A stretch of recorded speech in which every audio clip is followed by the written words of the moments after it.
क्या तुम्हें कभी ऐसा लगा है कि तुम बदलना चाहते हो, सच में बदलना चाहते हो, लेकिन कुछ दिनों बाद फिर वही आदतें, फिर वही सोच, फिर वही बिहेवियर, और फिर तुम्हें लगता है शायद मैं ऐसा ही हूं, शायद मैं कभी नहीं बदल सकता। लेकिन अगर मैं तुमसे कहूं कि ये सबसे बड़ा झूठ है, तो अगर मैं कहूं कि तुम्हारा दिमाग पत्थर की तरह फिक्स नहीं है, बल्कि मिट्टी की तरह है, जो हर दिन, हर अनुभव, हर थॉट और हर हैबिट के साथ शेप बदल रहा है, तो यहीं से the brain that changes itself की सबसे माइंड ब्लोइंग जर्नी शुरू होती है। क्योंकि ये किताब एक ऐसी डिस्कवरी के बारे में बात करती है जिसने साइकोलॉजी, न्यूरोसाइंस और सेल्फ डेवलपमेंट की दुनिया बदल दी। और वो डिस्कवरी है तुम्हारा ब्रेन बदल सकता है। हाँ, तुम्हारा ब्रेन, तुम्हारी उम्र चाहे जो हो, तुम्हारा पास्ट चाहे जैसा हो, तुम कितनी भी बार फेल हुए हो, फिर भी बदल सकता है। अब सोचो, सालों तक साइंटिस्ट्स मानते रहे कि एक उम्र के बाद ब्रेन फिक्स्ड हो जाता है। जो हैबिट्स बन गई वो बन गई, जो पर्सनैलिटी बन गई वो बन गई। लेकिन फिर रिसर्च ने कुछ और दिखाया, कुछ ऐसा जिसने पूरी अंडरस्टैंडिंग बदल दी। उन्होंने पाया कि ब्रेन हर दिन खुद को रिवायर करता है, नए कनेक्शंस बनाता है, पुराने कनेक्शंस कमजोर करता है और धीरे धीरे अपने आप को नया बनाता रहता है। इसे कहते हैं न्यूरोप्लास्टिसिटी। सुनने में साइंटिफिक लगता है, लेकिन इसका मतलब बहुत सिंपल है। तुम आज जो बार बार करते हो, कल तुम्हारा ब्रेन उसी में बेहतर हो जाता है। अब इमेजिन करो, अगर तुम हर दिन वरी करते हो तो क्या होगा? तुम्हारा ब्रेन वरी करने में एक्सपर्ट बन जाएगा। अगर तुम हर दिन ओवर थिंकिंग करते हो तो ब्रेन ओवर थिंकिंग को डिफॉल्ट मोड बना देगा। अगर तुम हर दिन नेगेटिविटी कंज्यूम करते हो तो नेगेटिविटी नेचुरल लगने लगेगी। लेकिन अब गुड न्यूज सुनो, यही रूल ऑपोजिट डायरेक्शन में भी काम करता है। अगर तुम हर दिन ग्रैटिट्यूड प्रैक्टिस करो तो ब्रेन ग्रैटिट्यूड में स्ट्रांग होने लगेगा। अगर तुम फोकस ट्रेन करो तो ब्रेन फोकस में बेहतर होने लगेगा। अगर तुम कॉन्फिडेंस बिल्ड करने वाले एक्शंस लो तो कॉन्फिडेंस भी न्यूरल पाथवे बन जाएगा। अब एक डीप ट्रूथ, तुम्हारी पर्सनैलिटी कोई परमानेंट आइडेंटिटी नहीं है, वो लार्जली रिपीटेड पैटर्न्स का रिजल्ट है। यानी तुम बॉर्न एंग्शियस नहीं हो, तुम बॉर्न कॉन्फिडेंट भी नहीं हो, तुम बॉर्न डिसिप्लिन्ड भी नहीं हो। बहुत कुछ तुम्हारे ब्रेन ने सीखा है, और जो सीखा जा सकता है उसे बदला भी जा सकता है। यही रीजन है कि कुछ लोग अपने लाइफ के सबसे डार्क फेज से निकलकर पूरी तरह नई आइडेंटिटी बना लेते हैं, क्योंकि उन्होंने सिर्फ लाइफ नहीं बदली, उन्होंने अपने ब्रेन को ट्रेन किया। अब इमेजिन करो, तुम हर दिन एक ही रास्ते पर चलते हो। धीरे धीरे वो रास्ता साफ और मजबूत हो जाएगा। लेकिन अगर तुम नया रास्ता चुनना शुरू करो तो शुरुआत में वो मुश्किल लगेगा, अजीब लगेगा, अनकंफर्टेबल लगेगा, क्योंकि ब्रेन पुराने पाथवेज को प्रेफर करता है। लेकिन अगर तुम नए रास्ते पर चलते रहे तो क्या होगा? धीरे धीरे वही नया रास्ता मजबूत होने लगेगा और पुराना रास्ता कमजोर। यही हैबिट चेंज का साइंस है, यही ट्रांसफॉर्मेशन का साइंस है। और यही ज्यादातर लोग हार मान लेते हैं, क्योंकि उन्हें लगता है अनकंफर्टेबल फीलिंग मतलब कुछ गलत हो रहा है। जबकि कई बार अनकंफर्टेबल फीलिंग का मतलब होता है तुम्हारा ब्रेन एक नई आइडेंटिटी बनाना शुरू कर चुका है। अब एक सवाल, अगर तुम्हारा ब्रेन सच में बदल सकता है तो तुम आज उसे किस डायरेक्शन में बदल रहे हो? क्योंकि सच यही है, तुम हर दिन अपने ब्रेन को ट्रेन कर रहे हो, चाहे तुम्हें इसका एहसास हो या ना हो। The brain that changes itself कहती है, ब्रेन हमेशा सीख रहा होता है। वो छुट्टी पर नहीं जाता, वो रुकता नहीं, वो लगातार अडैप्ट करता रहता है। और यही बात डेंजरस भी है और पावरफुल भी, क्योंकि अगर तुम बार बार गलत पैटर्न्स रिपीट करते हो तो ब्रेन उन्हें परमानेंट बनाने लगता है। लेकिन अगर तुम सही पैटर्न्स रिपीट करते हो तो ब्रेन तुम्हारा सबसे बड़ा एलाय बन सकता है। अब इमेजिन करो, एक इंसान है जो हर छोटी प्रॉब्लम पर पैनिक करता है, हर चैलेंज पर डर जाता है, हर सेटबैक पर टूट जाता है। शुरुआत में शायद ये सिर्फ रिएक्शन थी, लेकिन सालों तक रिपीट होने के बाद वो उसकी पर्सनैलिटी बन गई। अब उसे लगता है मैं ऐसा ही हूं, लेकिन रियलिटी क्या है? वो ऐसा पैदा नहीं हुआ था, उसका ब्रेन ऐसा ट्रेन हो गया। और जो ट्रेन हो सकता है वो रिट्रेन भी हो सकता है। यही इस किताब की सबसे होपफुल टीचिंग है। अब एक डीप ट्रूथ, तुम्हारा ब्रेन एफिशिएंसी पसंद करता है। वो हर बार नया डिसीजन नहीं लेना चाहता, इसलिए वो हैबिट्स बनाता है ताकि एनर्जी बच सके। यही रीजन है कि शुरू में ड्राइविंग मुश्किल लगती है, लेकिन कुछ महीनों बाद ऑटोमेटिक हो जाती है। शुरू में टाइपिंग डिफिकल्ट लगती है, लेकिन बाद में फिंगर्स खुद चलती हैं। ब्रेन बार बार की गई चीज को ऑटोमेट कर देता है। अब सोचो, अगर एंजाइटी ऑटोमेट हो सकती है तो कॉन्फिडेंस भी हो सकता है। अगर प्रोक्रेस्टिनेशन ऑटोमेट हो सकता है तो डिसिप्लिन भी हो सकता है। अगर नेगेटिव थिंकिंग हैबिट बन सकती है तो पॉजिटिव थिंकिंग भी हैबिट बन सकती है। यानी प्रॉब्लम तुम नहीं हो, प्रॉब्लम वो पैटर्न है जो बार बार रिपीट हो रहा है। अब इमेजिन करो, दो लोग हैं, दोनों फेल होते हैं। पहला इंसान सोचता है मैं बेकार हूं, दूसरा सोचता है मुझे कुछ नया सीखना है। एक ही घटना, लेकिन दो अलग इंटरप्रिटेशंस। और यही इंटरप्रिटेशन दो अलग ब्रेन्स बनाना शुरू कर देती है। क्योंकि ब्रेन सिर्फ इवेंट से नहीं सीखता, ब्रेन इवेंट के मीनिंग से सीखता है। अब एक पावरफुल रियलाइजेशन, तुम्हारी जिंदगी में जो भी स्ट्रगल है वो सिर्फ इमोशनल नहीं हो सकती, वो न्यूरोलॉजिकल भी हो सकती है। मतलब तुम्हारा ब्रेन किसी पुराने पैटर्न में फंसा हुआ हो सकता है, पुराने फियर्स, पुराने बिलीव्स, पुराने रिएक्शंस। और जब तक पैटर्न नहीं बदलता, रिजल्ट भी नहीं बदलता। यही रीजन है कि बहुत लोग एनवायरनमेंट बदलते रहते हैं, सिटी बदलते हैं, जॉब बदलते हैं, फ्रेंड्स बदलते हैं, लेकिन लाइफ नहीं बदलती। क्योंकि पैटर्न वही रहता है और ब्रेन वही स्क्रिप्ट बार बार चलाता रहता है। अब इमेजिन करो, अगर तुम आज से अपने थॉट्स ऑब्जर्व करना शुरू करो, अपनी रिएक्शंस ऑब्जर्व करना शुरू करो और हर बार खुद से पूछो, क्या ये मेरा कॉन्शियस चॉइस है या सिर्फ पुराना ब्रेन पैटर्न? तो क्या होगा? धीरे धीरे अवेयरनेस बढ़ने लगेगी और अवेयरनेस ही चेंज का पहला स्टेप है। क्योंकि जिस पैटर्न को तुम देख सकते हो उसे तुम बदल भी सकते हो। अब एक और hidden truth, brain change overnight नहीं करता, वो रेपिटेशन से बदलता है। छोटे एक्शन से, छोटे डिसीजन से, छोटी विक्ट्रीज से।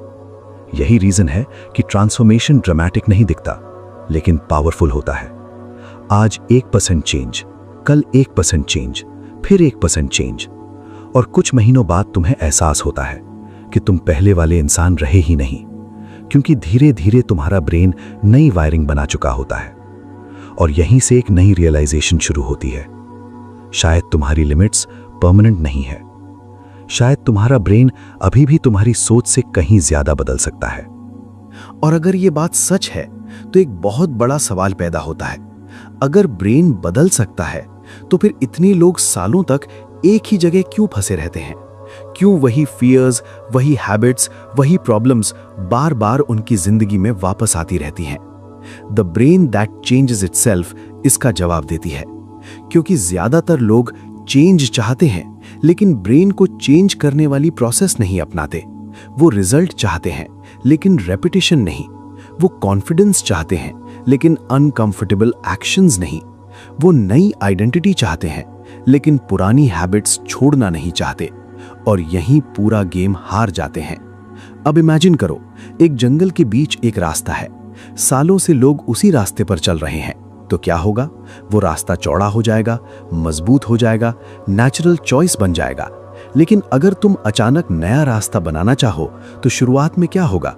झाड़ियां होंगी, रुकावटें होंगी, कंफ्यूजन होगा और मन करेगा वापस पुराने रास्ते पर लौट जाओ। ब्रेन की न्यूरल पाथवेज भी बिल्कुल ऐसे ही काम करते हैं। पुरानी हैबिट एक पुराना रास्ता है जो हजारों बार यूज हुआ है। नई हैबिट एक नया रास्ता है जो अभी बनना शुरू हुआ है। यही रीजन है कि जब तुम चेंज शुरू करते हो तो शुरुआत में सब कुछ ऑकवर्ड लगता है, फेक लगता है, डिफिकल्ट लगता है। अब इमेजिन करो, एक इंसान सालों से खुद को कह रहा है, मैं कॉन्फिडेंट नहीं हूं, मैं लोगों के सामने नहीं बोल सकता, मैं लीडरशिप टाइप इंसान नहीं हूं। और फिर एक दिन वो डिसाइड करता है कि अब मैं बदलूंगा। तो क्या होगा? पहले दिन कॉन्फिडेंस नेचुरल नहीं लगेगा, क्योंकि ब्रेन अभी भी पुराने प्रोग्राम पर चल रहा है। लेकिन अगर वो बार बार प्रैक्टिस करे, बार बार एक्शन ले, बार बार नए एक्सपीरियंस क्रिएट करे, तो धीरे धीरे क्या होगा?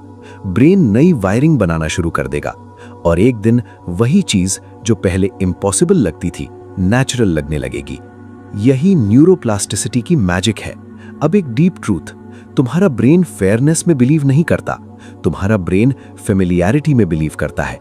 इसलिए कई बार लोग पेन में भी फंसे रहते हैं, क्योंकि वो पेन फेमिलियर है, टॉक्सिक रिलेशनशिप फेमिलियर है, नेगेटिव थिंकिंग फेमिलियर है, सेल्फ डाउट फेमिलियर है। और ब्रेन फेमिलियर चीजों को सेफ मानता है, चाहे वो तुम्हें नुकसान ही क्यों ना पहुंचा रही हो। अब सोचो, कितनी बार तुमने चेंज शुरू किया लेकिन कुछ दिनों बाद वापस पुराने पैटर्न में चले गए। क्यों? क्योंकि ओल्ड पैटर्न स्ट्रॉन्गर था और न्यू पैटर्न अभी वीक था। यानी फेलियर नहीं हुआ था, सिर्फ वायरिंग अभी पूरी नहीं बनी थी। यहां ज्यादातर लोग एक डेंजरस मिस्टेक करते हैं। वो कहते हैं शायद मैं बदल नहीं सकता, जबकि रियलिटी क्या होती है, उन्होंने प्रोसेस बीच में छोड़ दी होती है। अब इमेजिन करो, अगर एक जिम जाने वाला इंसान सिर्फ 5 दिन एक्सरसाइज करके बोले मेरी बॉडी नहीं बदल सकती, तो क्या ये लॉजिकल लगेगा? नहीं, क्योंकि हम जानते हैं बॉडी को चेंज होने में टाइम लगता है। लेकिन जब बात ब्रेन की आती है तो लोग पेशेंस खो देते हैं। उन्हें इंस्टेंट ट्रांसफॉर्मेशन चाहिए, जबकि ब्रेन भी मसल की तरह ट्रेन होता है, रिपीटेड एफर्ट से, रिपीटेड फोकस से, रिपीटेड प्रैक्टिस से। अब एक और पावरफुल रियलाइजेशन, तुम्हारा फ्यूचर सिर्फ गोल से डिसाइड नहीं होगा। तुम्हारा फ्यूचर उन न्यूरल पाथवेज से डिसाइड होगा जो तुम आज बना रहे हो। हर बार जब तुम डिसिप्लिन चूज करते हो, एक पाथवे मजबूत होता है। हर बार जब तुम डिस्ट्रैक्शन रेजिस्ट करते हो, एक पाथवे मजबूत होता है। हर बार जब तुम फियर के बावजूद एक्शन लेते हो, एक पाथवे मजबूत होता है। और धीरे धीरे वो एक्शंस एफर्ट नहीं लगते, आइडेंटिटी बन जाते हैं। यही रीजन है कि एक्स्ट्रॉर्डिनरी लोग एक्स्ट्रॉर्डिनरी पैदा नहीं होते, उन्होंने बस सालों तक अपने ब्रेन को अलग तरीके से ट्रेन किया होता है। अब इमेजिन करो, अगर अगले 1 साल तक तुम हर दिन अपने ब्रेन को थोड़ा बेहतर ट्रेन करो, थोड़ा बेहतर सोचो, थोड़ा बेहतर रिएक्ट करो, थोड़ा बेहतर एक्ट करो, तो क्या होगा? शायद तुम्हारी जिंदगी एकदम से नहीं बदलेगी, लेकिन तुम्हारा ब्रेन बदलना शुरू हो जाएगा। और जब ब्रेन बदलता है तो डिसीजंस बदलते हैं। जब डिसीजंस बदलते हैं तो हैबिट्स बदलती हैं। जब हैबिट्स बदलती हैं तो पूरी जिंदगी बदलने लगती है। और यहीं से इस किताब का सबसे फैसिनेटिंग आइडिया सामने आता है। तुम अपने ब्रेन के कैदी नहीं हो, तुम अपने ब्रेन के आर्किटेक्ट हो। और यही वो रियलाइजेशन है जो इंसान की पूरी जिंदगी बदल सकता है। क्योंकि जिस दिन तुम्हें यह समझ आ जाता है कि तुम्हारा ब्रेन फिक्स्ड नहीं है, उसी दिन एक्सक्यूजेस कमजोर पड़ने लगते हैं। क्योंकि अब तुम ये नहीं कह सकते मैं ऐसा ही हूं, मेरा नेचर ही ऐसा है, मैं कभी नहीं बदल सकता। क्योंकि साइंस अब कुछ और कह रही है। The brain that changes itself हमें दिखाती है कि इंसान का ब्रेन उसकी कल्पना से कहीं ज्यादा अडेप्टेबल है। लेकिन यहां एक कैच है, ब्रेन बदलता जरूर है, लेकिन हमेशा उस डायरेक्शन में नहीं जो तुम्हें पसंद हो। ब्रेन उस डायरेक्शन में बदलता है जिस डायरेक्शन में तुम उसे बार बार ले जाते हो। यही रीजन है कि सोशल मीडिया एडिक्शन बढ़ सकती है, ओवरथिंकिंग बढ़ सकती है, एंजाइटी बढ़ सकती है, क्योंकि रेपिटेशन सिर्फ गुड हैबिट्स को नहीं, बैड हैबिट्स को भी मजबूत बनाती है। अब इमेजिन करो, एक छोटा सा पानी का स्ट्रीम है जो रोज एक ही जगह से बहता है। धीरे धीरे वो मिट्टी में एक गहरी कैनाल बना देता है, फिर पानी ऑटोमेटिकली उसी रास्ते से बहने लगता है। ब्रेन के न्यूरल पाथवेज भी ऐसे ही बनते हैं। जो थॉट बार बार आता है वो गहरा होता जाता है, जो रिएक्शन बार बार रिपीट होती है वो ऑटोमेटिक होती जाती है। और फिर एक दिन तुम सोचते हो मैं ऐसा क्यों हूं, जबकि रियलिटी में तुम्हारा ब्रेन सिर्फ वही पैटर्न चला रहा होता है जिसे सालों से ट्रेन किया गया है। अब एक डीप ट्रुथ, तुम्हारी जिंदगी का बहुत बड़ा हिस्सा कॉन्शियस डिसीजन से नहीं चलता, हैबिट्स से चलता है, ऑटोमेटिक पैटर्न से चलता है। यानी तुम हर सुबह जो सोचते हो, हर चैलेंज पर जैसा रिएक्ट करते हो, हर स्ट्रेस पर जैसा बिहेव करते हो, वो अक्सर कॉन्शियस चॉइस नहीं होता, वो ब्रेन प्रोग्रामिंग होती है। अब इमेजिन करो, अगर किसी इंसान ने सालों तक हर प्रॉब्लम पर पैनिक करना सीखा है तो ब्रेन पैनिक पाथवे को स्ट्रॉन्ग बना देगा। लेकिन अगर वही इंसान धीरे धीरे काम रिस्पॉन्स प्रैक्टिस करे तो नया पाथवे बनना शुरू होगा। शुरुआत में मुश्किल लगेगा, लेकिन धीरे धीरे कामनेस भी नेचुरल लगने लगेगी। यानी करेज कोई गिफ्ट नहीं है, करेज एक ट्रेन्ड ब्रेन रिस्पॉन्स हो सकता है। कॉन्फिडेंस कोई मैजिक नहीं है, कॉन्फिडेंस एक ट्रेन्ड ब्रेन रिस्पॉन्स हो सकता है। डिसिप्लिन कोई रेयर टैलेंट नहीं है, डिसिप्लिन भी ट्रेन्ड ब्रेन रिस्पॉन्स हो सकता है। और यही बात इस किताब को इतना पावरफुल बनाती है। अब एक और हिडन ट्रूथ, ब्रेन सिर्फ एक्शन से नहीं बदलता, अटेंशन से भी बदलता है। जहां तुम्हारा अटेंशन जाता है वहीं न्यूरल एनर्जी जाती है, और जहां न्यूरल एनर्जी जाती है वही पाथवे मजबूत होता है। इसलिए अगर पूरा दिन तुम फियर पर फोकस करोगे तो फियर ग्रो होगा। अगर पूरा दिन कंपैरिजन पर फोकस करोगे तो इनसिक्योरिटी ग्रो होगी। अगर पूरा दिन पॉसिबिलिटी पर फोकस करोगे तो कॉन्फिडेंस ग्रो होगा। यानी अटेंशन सिर्फ मेंटल एक्टिविटी नहीं है, अटेंशन कंस्ट्रक्शन टूल है। वो तुम्हारा फ्यूचर ब्रेन बना रहा है। अब सोचो, हर दिन तुम क्या कंज्यूम करते हो, क्या देखते हो, क्या सुनते हो, किस तरह के लोगों के साथ रहते हो, क्योंकि ये सब मिलकर तुम्हारे ब्रेन को शेप कर रहे हैं, धीरे धीरे, चुपचाप, बिना तुम्हें एहसास हुए। अब इमेजिन करो, अगर अगले 6 महीने तक तुम अपने ब्रेन को वही कंटेंट दो जो ग्रोथ बढ़ाए, वही थॉट्स दो जो पॉसिबिलिटी बढ़ाएं, वही एक्शंस दो जो स्ट्रेंथ बढ़ाएं, तो क्या होगा? तुम्हारा ब्रेन लिटरली अलग बनना शुरू हो जाएगा। और जब ब्रेन बदलता है तो परसेप्शन बदलती है। जब परसेप्शन बदलती है तो रियलिटी का एक्सपीरियंस बदलता है।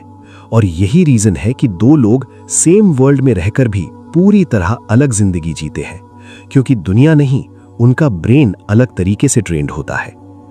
अब धीरे धीरे पिक्चर क्लियर हो रही है। तुम्हारी सबसे बड़ी लिमिटेशन एज नहीं है, पास्ट नहीं है, सर्कमस्टांसेस नहीं है। कई बार तुम्हारी सबसे बड़ी लिमिटेशन सिर्फ एक पुरानी वायरिंग होती है। और अच्छी खबर यह है, जो वायरिंग बन सकती है उसे दोबारा लिखा भी जा सकता है। और शायद यही इस पूरी किताब का सबसे होपफुल मैसेज है, क्योंकि इसका मतलब है कि तुम्हारा पास्ट तुम्हारा फ्यूचर डिसाइड नहीं करता। तुम्हारी पुरानी मिस्टेक्स, तुम्हारी पुरानी फेलियर्स, तुम्हारे पुराने फियर्स तुम्हारी फाइनल आइडेंटिटी नहीं है। The brain that changes itself हमें बार बार यही याद दिलाती है कि ब्रेन हिस्ट्री को रिस्पेक्ट करता है, लेकिन हिस्ट्री का गुलाम नहीं होता। वो बदल सकता है, अडैप्ट कर सकता है और खुद को फिर से क्रिएट कर सकता है। अब इमेजिन करो एक इंसान जिसने सालों तक खुद को वीक समझा, हर चैलेंज से बचता रहा, हर अपॉर्चुनिटी से डरता रहा, और फिर एक दिन उसने डिसाइड किया कि अब मैं अपने ब्रेन को नया एविडेंस दूंगा, छोटे छोटे एक्शंस के थ्रू। तो क्या होगा?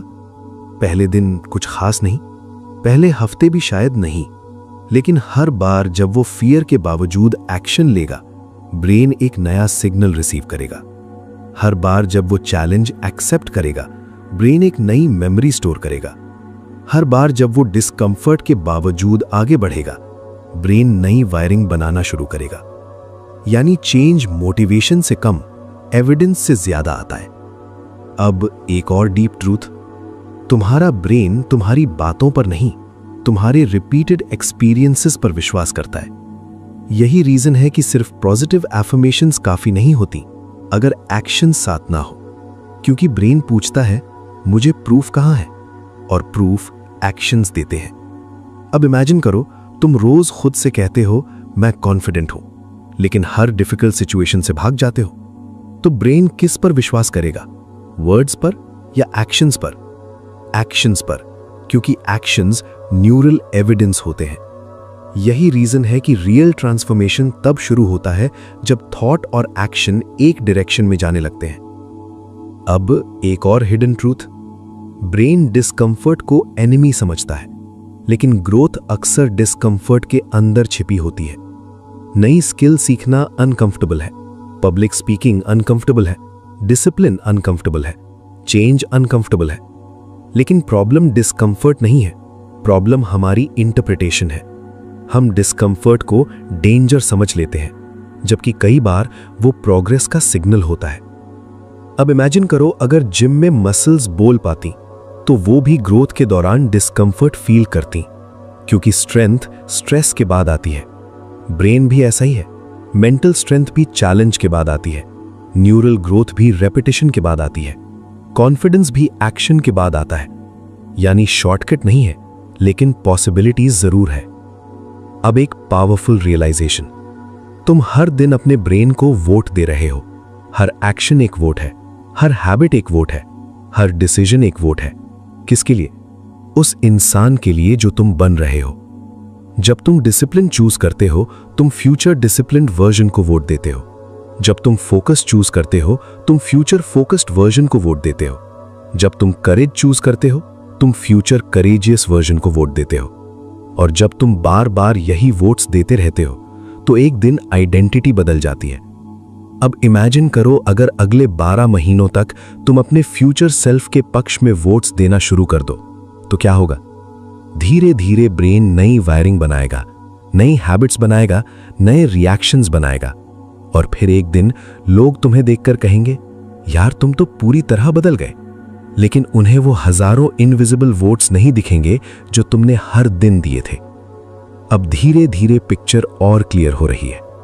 चेंज कोई मिरेकल नहीं है, लेकिन ब्रेन का बदलना एक तरह का मिरेकल जरूर है, क्योंकि इसका मतलब है कि चाहे आज तुम जहां भी हो, तुम वहीं रहने के लिए मजबूर नहीं हो। और यहीं से इस किताब का सबसे लाइफ चेंजिंग रियलाइजेशन सामने आता है। तुम्हारा फ्यूचर किसी फिक्स्ड डेस्टिनी में नहीं लिखा, वो हर दिन तुम्हारे ब्रेन के अंदर लिखा जा रहा है।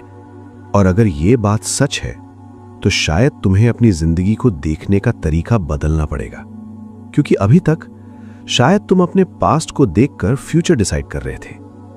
मैं हमेशा ऐसा ही रहा हूं, मैं पहले भी फेल हुआ था, मुझसे डिसिप्लिन नहीं होता, मैं जल्दी चेंज नहीं कर पाता। लेकिन अब एक नया सवाल पूछो, अगर तुम्हारा ब्रेन हर दिन बदल रहा है, तो फिर तुम अपने पुराने वर्जन को इतना इंपॉर्टेंस क्यों दे रहे हो? The brain that changes itself की सबसे इंस्पायरिंग बात यही है कि इंसान अपनी कहानी का कैदी नहीं है, वो अपनी कहानी का लेखक भी बन सकता है। लेकिन इसके लिए उसे पहले ये मानना पड़ेगा कि चेंज पॉसिबल है, क्योंकि जब तक तुम बिलीव ही नहीं करते कि तुम बदल सकते हो, तब तक तुम्हारा ब्रेन भी उसी पुराने पैटर्न को रिपीट करता रहेगा। अब इमेजिन करो, एक इंसान है जो सालों से प्रोक्रेस्टिनेशन से लड़ रहा है। वो सोचता है मैं लेजी हूं, लेकिन रियलिटी क्या है? शायद वो लेजी नहीं है, शायद उसका ब्रेन डीले करने की हैबिट में एक्सपर्ट हो गया है। और एक्सपर्ट किससे बना? रेपिटेशन से। तो फिर सॉल्यूशन क्या है? नई रेपिटेशन, नई वायरिंग, नए एक्शंस। यही रीजन है कि चेंज एक डिसीजन से शुरू होता है, लेकिन रेपिटेशन से कंप्लीट होता है। अब एक डीप ट्रुथ, दुनिया में बहुत लोग नॉलेज कलेक्ट करते रहते हैं, एक और बुक, एक और वीडियो, एक और कोर्स, लेकिन उनकी जिंदगी नहीं बदलती। क्यों? क्योंकि ब्रेन इंफॉर्मेशन से नहीं, एक्सपीरियंस से बदलता है। तुमने क्या पढ़ा, उससे कम फर्क पड़ता है। तुमने क्या रिपीट किया, उससे ज्यादा फर्क पड़ता है। अब इमेजिन करो, अगर आज से तुम सिर्फ एक पावरफुल हैबिट चूज करो और अगले 6 महीने उसे रिपीट करो, तो क्या होगा? पहले दिन छोटा चेंज, पहले हफ्ते छोटा चेंज, पहले महीने छोटा चेंज, लेकिन फिर कंपाउंड इफेक्ट शुरू होगा और धीरे धीरे तुम्हारा ब्रेन उस नई आइडेंटिटी को नॉर्मल मानने लगेगा। यही रीजन है कि एक्स्ट्रा ऑर्डिनरी ट्रांसफॉर्मेशंस अक्सर इनविजिबल शुरू होते हैं। बाहर कुछ नहीं दिखता, लेकिन अंदर वायरिंग बदल रही होती है। और जब वायरिंग बदलती है तो बिहेवियर बदलता है। जब बिहेवियर बदलता है तो रिजल्ट्स बदलते हैं, और जब रिजल्ट्स बदलते हैं तो पूरी जिंदगी बदल जाती है। अब एक और पावरफुल रियलाइजेशन, तुम्हारा ब्रेन तुम्हारा एनिमी नहीं है।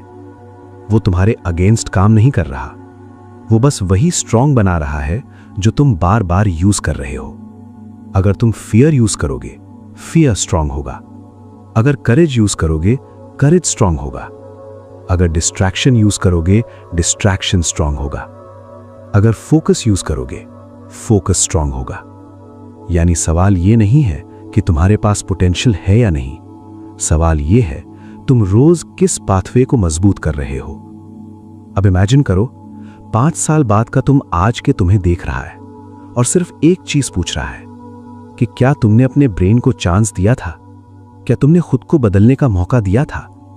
क्या तुमने नई वायरिंग बनने से पहले हार मान ली थी? क्योंकि कई बार लोग फेलियर की वजह से नहीं रुकते, वो इसलिए रुकते हैं क्योंकि चेंज को इनफ टाइम नहीं देते।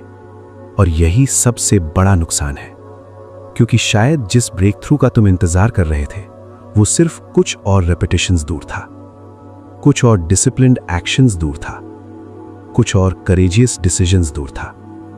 अब अगर ये वीडियो तुम्हें सिर्फ नॉलेज नहीं, एक नई पॉसिबिलिटी दिखा रहा है, तो इसे यहीं खत्म मत होने देना।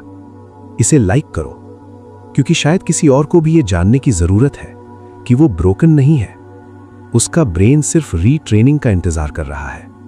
चैनल लाइफ अपग्रेड को सब्सक्राइब करो, क्योंकि यहां सिर्फ मोटिवेशन नहीं मिलती, यहां वो आइडियाज मिलते हैं जो तुम्हारी थिंकिंग को बदलते हैं। और जब थिंकिंग बदलती है तो धीरे धीरे पूरी जिंदगी बदलने लगती है। और कमेंट में लिखो, अगर तुम अपने ब्रेन की एक हैबिट बदल सकते तो वो कौन सी होती, क्योंकि अवेयरनेस ही ट्रांसफॉर्मेशन का पहला स्टेप है।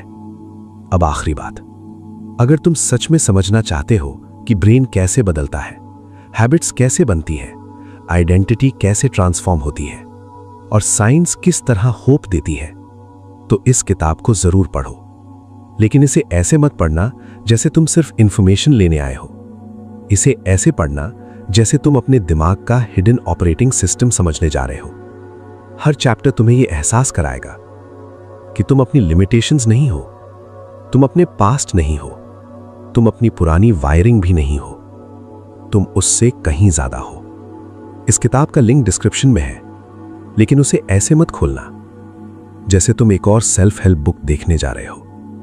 उसे ऐसे खोलना जैसे तुम अपने फ्यूचर वर्जन से मिलने जा रहे हो, उस वर्जन से जो फोकस्ड है, कॉन्फिडेंट है, अडैप्टेबल है और लगातार ग्रो कर रहा है। क्योंकि आखिर में सबसे बड़ी डिस्कवरी ये नहीं है कि ब्रेन बदल सकता है, सबसे बड़ी डिस्कवरी ये है कि तुम भी बदल सकते हो।